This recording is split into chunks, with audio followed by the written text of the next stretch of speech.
Imagine this. You're on a quiet drive, maybe on a country road. You're relaxed, listening to some music. And then in just a single second, that relaxation turns into a heart-stopping emergency. Yeah. Wildlife collisions. They're not just some rare accident anymore. They are a huge, growing threat. And they often leave you with just a split second to react. That lack of reaction time, that's really the core hazard we're here to talk about. Right. Today, we're taking all this research reports, driving guides, and we're going to try to build a kind of shortcut to safety and knowledge for you. Absolutely. Our mission is to go way beyond just, watch out for animals. Yeah. We are deep diving into the specific practical tactics, things like that crucial decision. When do you brake versus when do you just steer straight? We want to ground that in understanding why this is all happening in the first place. And what's really fascinating here is just how much of this risk is, well, manageable. If you know what to look for. If you have the right awareness, exactly, the material gives us a great look at the why, the animal behavior, their patterns, and the how. The mitigation strategies. The latest mitigation and response strategies, yeah. So our focus has to be on identifying those patterns, the non-negotiable times and places where your vigilance just has to be at 100%. Okay, let's unpack this immediately then. Yeah. We need to identify the threat.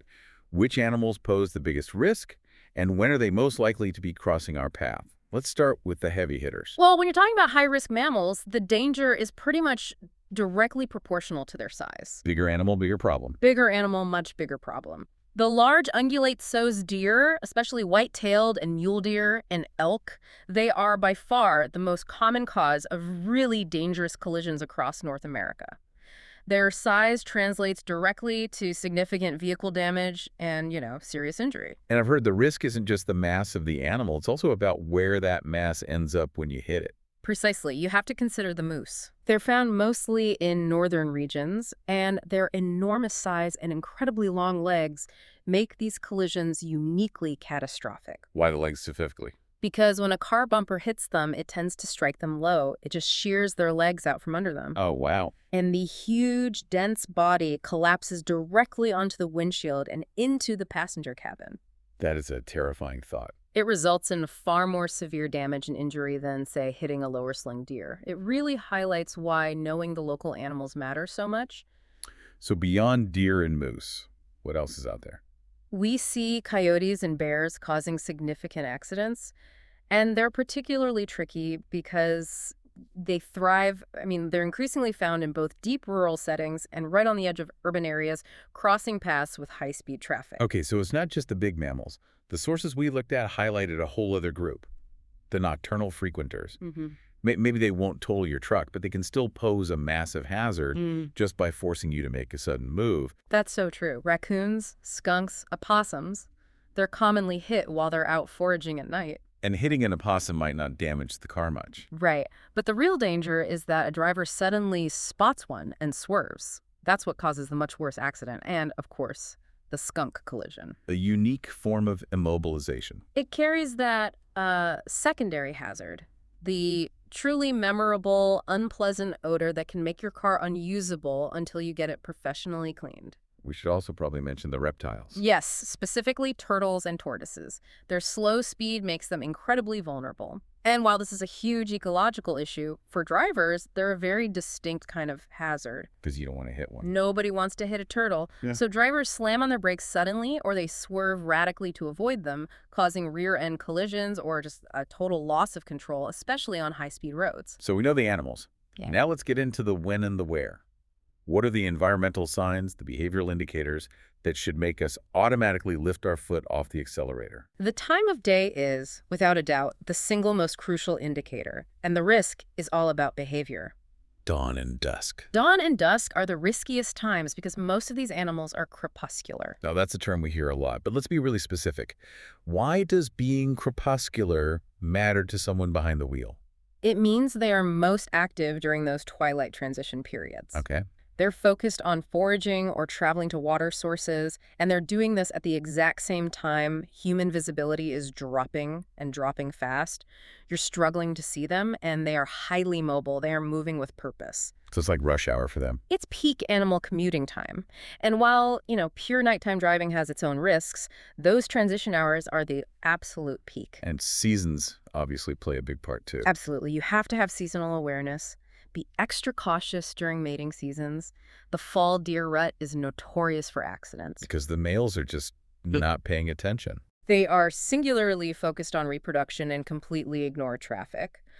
And then similarly, you see intense foraging in the fall as animals are trying to stockpile calories for winter. That means more movement across all barriers, including roads. What about environmental cues? What roadside features should signal a high-risk zone? Look for connectivity points. What do you mean by that? Roads that run near water sources, rivers, streams, wetlands are always going to be high-activity areas. Animals need to drink. Makes sense. Same for roads next to dense forests or farmland, where animals move between their bedding areas and their feeding grounds. Basically, if the habitat on both sides of the road looks healthy and viable, you have to expect movement. And then there are the more direct visual warnings, Mm-hmm.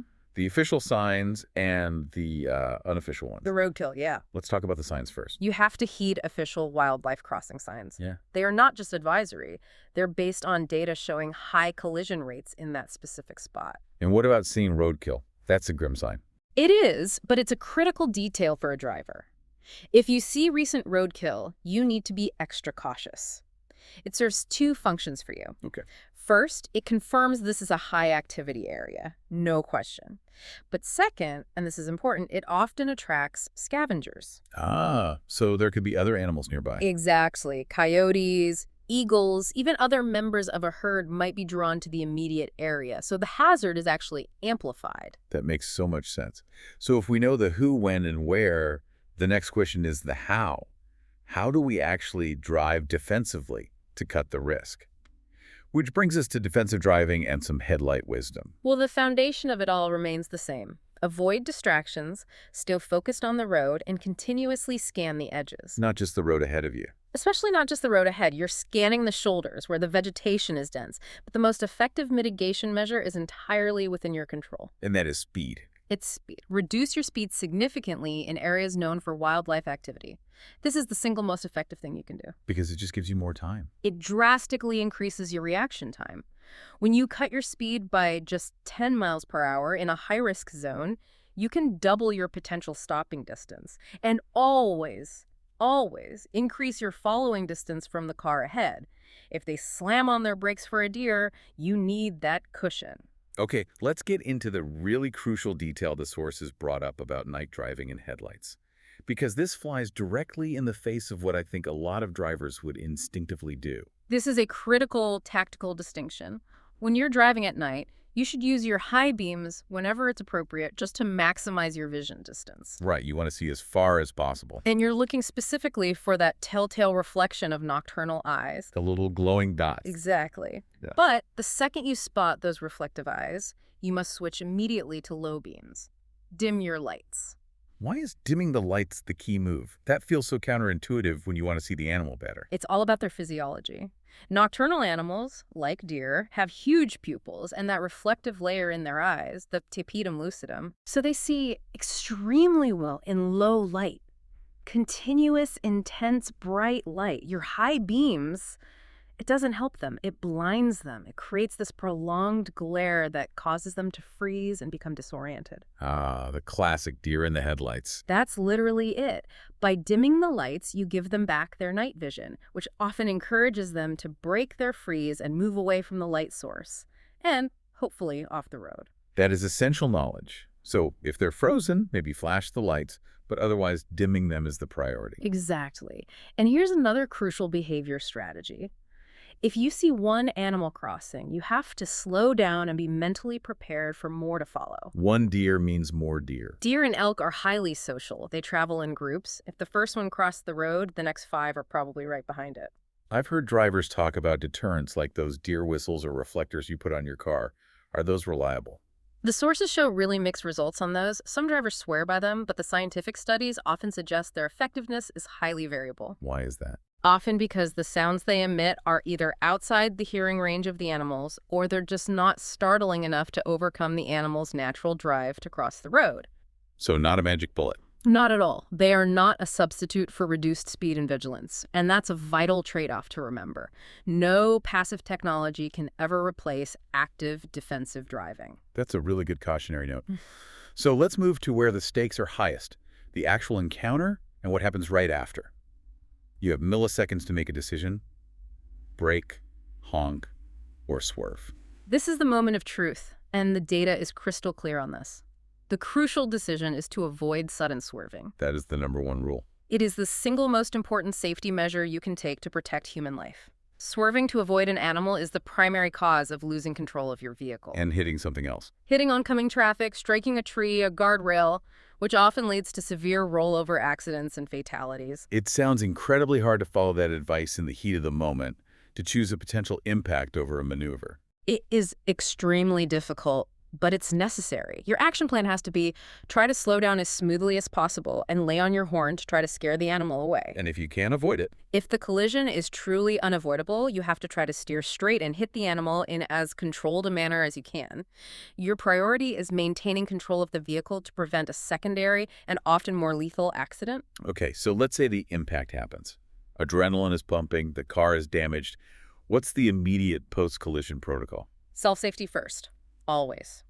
Pull over to a safe location if you can and turn on your hazard lights. Then assess injuries to yourself, to any passengers. If anyone is hurt, even if it seems mild, call emergency services immediately. And then comes the practical stuff, the documentation. Yes. For insurance, you need comprehensive documentation. Take photos of the scene, the animal, the vehicle damage. This also includes contacting the police or a local highway patrol. Is calling the police mandatory even if you feel fine? In many jurisdictions, absolutely. Particularly when a large animal like a deer, elk, or moose is involved. Why is that? Well, there are often state-specific rules about reporting the incident. And it's critical for two reasons. One, managing a road hazard. A large carcass is a danger to other drivers. And two, specific state regulations about the animal itself. Regulations about the animal, what do you mean? In several states, if you hit and kill a large animal like a deer, that carcass is still legally considered state property. Oh, I had no idea. So you might need an official permit or a tag to legally take possession of the meat, which is known as meat salvage. If you just drive off, you could potentially be cited later. So knowing your local laws on that is high-value knowledge. That is a detail I'm sure most people would never consider. Now, what if the animal is just injured? You see people trying to help all the time. And that's where you need extreme caution. Do not approach, touch, or try to move an injured animal. Ever. Ever. A frightened, injured animal is unpredictable, powerful, and very dangerous, no matter its size. You need to contact local wildlife authorities, animal control, or the police. You help them best by standing back and waiting for professionals. What if we're just a bystander? We see injured wildlife, but we didn't hit it. The bystander role is pretty similar. Pull over safely and observe from a distance. Immediately contact authorities, a local rescue group, or the non-emergency police line. They can dispatch someone trained to handle the animal safely. That brings us to the bigger picture. If we connect all these collisions to the larger environmental context, what does this all mean beyond an insurance claim? This is where the deep dive really matters, because the impacts are profound. Roads fundamentally alter the ecosystem. I mean, roadkill causes direct population declines, that's obvious. Right. But it's acutely dangerous for species with low reproductive rates, like certain turtles or mountain lions. And losing individuals also affects the genetic health of the population that's left behind. Exactly. The loss of individuals, especially in small or isolated populations, leads to reduced genetic diversity. This is a silent killer for a species. How so? Lower diversity means they have less resistance to disease and are less resilient to environmental changes. It just makes them much more vulnerable in the long term. And then there's the fragmentation effect. The road itself becomes a barrier, even if an animal isn't killed trying to cross it. Think of the road not just as a place of death, but as a hostile river. Okay. Roads are incredibly effective barriers. They cause habitat fragmentation, they prevent animals from getting to vital resources, food, water, mating sites. This leads directly to genetically isolated populations. It basically locks them into smaller, less sustainable areas. And I imagine it affects the whole food web, even plant life, in really subtle ways. Oh yeah, the ripple effect touches what we call ecosystem services. The death of pollinators, bees, butterflies, birds, and seed dispersers directly impacts plant reproduction and distribution. When you change who is scattering seeds, you subtly alter the entire local vegetation pattern. Which then affects every animal that relied on those plants. Every single one. So the solution is to fix this barrier we've created and restore that connectivity. How are engineers and conservationists using infrastructure to solve this problem? The key solution, really globally, is infrastructure that restores both connectivity and safety. Wildlife crossings. These are structures designed specifically to allow animals safe, predictable passage over or under the road without ever interacting with traffic. And what types of crossings are proving to be the most effective? There are two main types. You have Overpasses, which are often called green bridges. Right, the ones that look like a hill going over the high ground. Exactly. Elevated structures covered with soil and vegetation. They're excellent because they maintain the feel of the natural habitat, which makes them great for large, sensitive mammals like elk or bears. And the other type. Then you have underpasses, tunnels or large culverts. These are highly effective for small to medium-sized animals, or in places where the terrain just makes more sense for a route underneath the road. And to make sure the animals actually use them, you can't just build a bridge and hope for the best. Right. Yeah, you have to guide them to it. Precisely. The crossings have to be paired with fencing. High, sturdy fences are used in conjunction with the crossings. The fencing acts as a funnel. It prevents animals from entering the road randomly and channels them directly toward those safe passage points. So the effectiveness of the crossing is really tied to the fencing around it. It's exponentially increased when you have barriers installed along miles of roadside. And now technology is starting to make these systems even smarter. Absolutely. The infrastructure is becoming active. Crossings can be enhanced with things like thermal imaging and motion sensors that are tied to warning systems. So it could tell a driver that an animal's nearby. That's the idea. These smart systems can alert drivers, maybe with a roadside sign, that a large animal has been detected approaching the crossing, giving you real-time information to adjust your speed. This deep dive really has provided some crucial, actionable knowledge for you, the listener. The main takeaway for me is that anticipation is everything. You have to know the riskiest times, dawn and dusk, and use your headlights strategically, remembering to dim them the second you spot those reflective nocturnal eyes. And remember that essential safety trade-off. You have to prioritize human safety and vehicle control over trying to avoid a direct impact. Never, ever swerve. The safety of people and animals is just dramatically improved by simple vigilance in those known wildlife areas. So if we leave you with one final thought, let's tie this all back to the ecology. We talked about how roads create this selective pressure, constantly removing the slowest or maybe the least adaptable animals from a population. The ones that don't recognize the hazard. Or are just too slow to avoid it. So consider this. If vehicle collisions are preferentially removing those specific individuals over generations, you are effectively selecting for a faster, perhaps more road-savvy, but genetically altered population. What does that long-term selective breeding mean for the overall behavior and genetic balance of that localized ecosystem? And how might that affect their interactions with their neighbors who live far from the asphalt? That's something for you to mull or explore on your own. Please like, subscribe, and get notified.